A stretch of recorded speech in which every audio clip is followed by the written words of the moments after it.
बात आज सबसे पहले कहानी में पश्चिम बंगाल की होगी। पश्चिम बंगाल में सरकार बदलने के साथ साथ सिस्टम बदलने की प्रक्रिया शुरू हो गई है। अब तक जिस डर का कल्चर, कटमनी का सिंडिकेट पश्चिम बंगाल में काम कर रहा था, धीरे धीरे सबके पेच कसे जा रहे हैं। शुभेंदु अधिकारी ने पश्चिम बंगाल को यूपी की तर्ज पर लॉ एंड ऑर्डर को दुरुस्त करना शुरू कर दिया है। बंगाल में भय के खात्मे के लिए ऑपरेशन शुरू हो गया है और शुरुआत फलता से हुई है। फलता जहां 21 मई को वोटिंग होनी है, रीपोलिंग की प्रक्रिया होनी है। अभिषेक बैनर्जी का हेंचमैन जहांगीर खान जहां से टीएमसी का उम्मीदवार है, जिस जहांगीर खान पर वोटर्स को डराने का, धमकाने का आरोप है, उसी जहांगीर खान का एक गुर्गा गिरफ्तार कर लिया गया है। नाम है सैदुल खान। वो फाल्टा पंचायत का उपाध्यक्ष है। सैदुल खान जहांगीर खान का दूर का रिश्तेदार भी है, उसे गिरफ्तार कर लिया गया है। तो जो हमने कहा कि फलता एक ऐसी सीट जहां की तस्वीरें हमने देखी थी, किस तरीके से वोटिंग में रिगिंग की कोशिश हो रही है, किस तरीके से वहां के हिंदुओं को डराया और धमकाया जा रहा था। और जहांगीर खान ही वो शख्स है, याद करिए, जो आईपीएस अजय पाल शर्मा को धमकी दे रहा था। आप याद करिए क्या कह रहा था कि कहानी अजय पाल शर्मा ने शुरू की है, इसे खत्म हम करेंगे। उसी का एक गुर्गा है सैदुल खान जो गिरफ्तार किया गया है।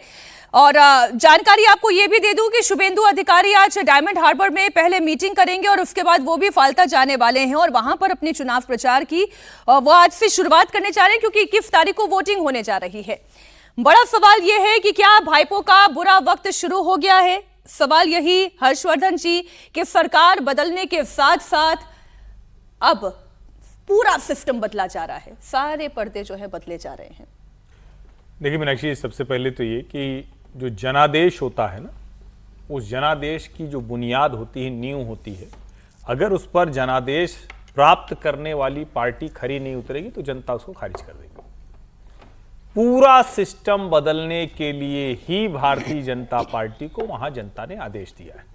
तो ये तो सबसे पहली बात है। तो ये काम तो उनको करना पड़ेगा, जिसको कहते हैं ना मैंडेट है, दे आर बाउंड टू।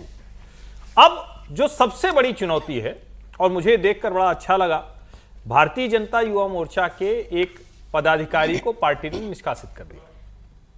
उसने कुछ गुंडागर्दी की थी, टीएमसी के लोगों को मारा पीटा था, उसको निष्कासित किया गया और उसके बाद पुलिस ने उसको गिरफ्तार भी किया है। जाहिर है सामान्य मामला है तो छूट भी गया होगा, लेकिन पुलिस ने उसको गिरफ्तार किया। समीक भट्टाचार्य जो प्रदेश अध्यक्ष हैं, उन्होंने कहा फिलहाल अगले कुछ समय तक कोई भी नेता दूसरी पार्टी का हम अपनी पार्टी में शामिल नहीं कराएंगे। तृणमूल कांग्रेस के नेता को तो विशेष करके नहीं शामिल कराएंगे।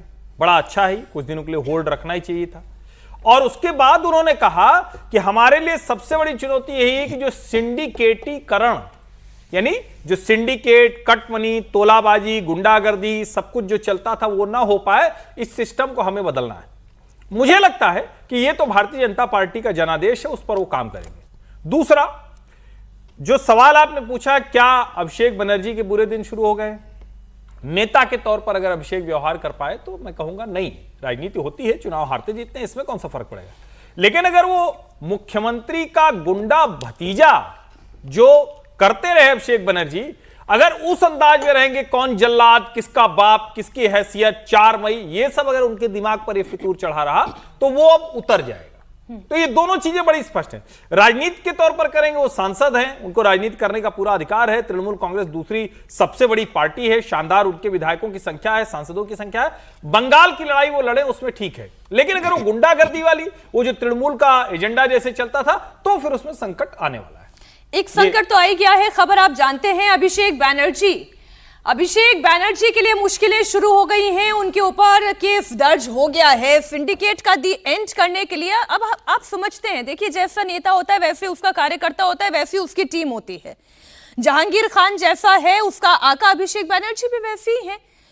पश्चिम बंगाल के पूर्व मुख्यमंत्री ममता बनर्जी के भतीजे हैं अभिषेक बैनर्जी और डायमंड हार्बर से वो सांसद हैं। उनके खिलाफ एफआईआर दर्ज हो गई है। अभिषेक बैनर्जी पर गृह मंत्री अमित शाह के खिलाफ आपत्तिजनक टिप्पणी करने का आरोप है और अभिषेक बैनर्जी पर आरोप यह भी है कि उन्होंने चुनाव प्रचार के दौरान भड़काऊ भाषण दिया था। अभिषेक बैनर्जी के खिलाफ यह एफआईआर सोशल एक्टिविस्ट राजीव सरकार की शिकायत के बाद दर्ज हुई है। राजीव सरकार ने पुलिस को सोशल मीडिया के कई लिंक शेयर किए हैं जिसमें अभिषेक बैनर्जी का बीजेपी कार्यकर्ताओं को धमकी देते हुए भाषण है। माना यह जा रहा है कि एफआईआर के बाद टीएमसी नेता अभिषेक बनर्जी के मुश्किलें बढ़ना तय है। आप सुने अभिषेक बनर्जी ने ऐसा क्या कहा था जिसकी वजह से उनके ऊपर एफआईआर दर्ज हुई है। আমি অমিত শাহকে চ্যালেঞ্জ করব, যদি আপনার বুকের পাটা থাকে আর বাপের বেটা হন, 4 তারিখ কলকাতায় থাকবেন, 12টার পর দেখা হবে। কত বড় গুন্ডা আপনি আর কত আপনার ক্ষমতা, 4 তারিখ দেখা হবে। খেলা তোমরা শুরু করেছো, শেষ তৃণমূল করবে। আমরা গতবারও আরামবাগ হেরেছিলাম, গোঘাট হেরেছিলাম, খানাকুল হেরেছিলাম, পুরসুরা হেরেছিলাম, কিন্তু উদারতা পার পেয়ে গেছিলে। এবার আমি নিজে দায়িত্বে থাকব। 4 তারিখ 12টার পরে কোন জল্লাদের কত ক্ষমতা আর কার দিল্লির বাবা কাকে বাঁচাতে আসে আমি 4 তারিখ দেখব।